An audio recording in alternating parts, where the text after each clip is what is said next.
ইংরেজিতে একটা কোটস আছে, প্র্যাকটিস মেক্স পারফেক্ট। অর্থাৎ ধীরে ধীরে সব কিছুই কিন্তু মানুষের রপ্ত হয়ে যায়, ঠিক হয়। ঠিক যেমন আমার এই রুটি, বিয়ের আগে কিন্তু ভালো রুটি করতে পারতাম না, মা চেঁচামেচি করতো, হচ্ছে না, কোনো দিক মোটা কোনো দিক সরু।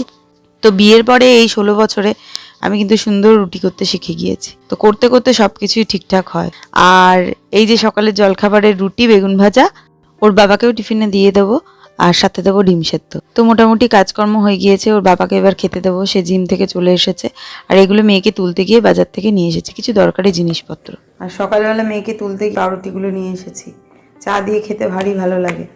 এই বক্সগুলো আমি না ফেলিনি, এগুলো খেজুরের। ওর বাবা খালি বলে এগুলোকে জমিয়ে জমিয়ে রেখে দিচ্ছ, কিন্তু আমি এই পাউরুটিগুলো এর মধ্যে রেখে দিই, ফ্রিজে রাখলে শক্ত হয়ে যাবে সেই কারণে। রান্নাবান্না কিছুটা রয়েছে, শুধু করেছি এখানে ঝাল ঝাল ডিমের ঝোল, ছেলের আমার আর মেয়ের জন্য। আর রাতের বেলায় রুটির সাথে কিছু একটা তরকারি করতে হবে, সেটা না হয় পরে করব। সকাল 5:15-20 থেকে অনেক কিছু কাজকর্ম করে ফেলেছি। আর আজকের দিনটা এত রোদ ঝলমলে, যার জন্য আমি অনেক জামাকাপড় কেচে বাইরে সব মেলে দিয়েছি। আমারও প্রায় অনেক কাজ হয়ে গিয়েছে। চলো এবার একটু রেস্ট নেব। সবাই খুব ভালো থেকো, সুস্থ থেকো, আনন্দে থেকো। আর লাইক করে দিও একটা, ভালো লাগলে ফলো করো। দেখা হচ্ছে একটা অন্য ভিডিও। টাটা।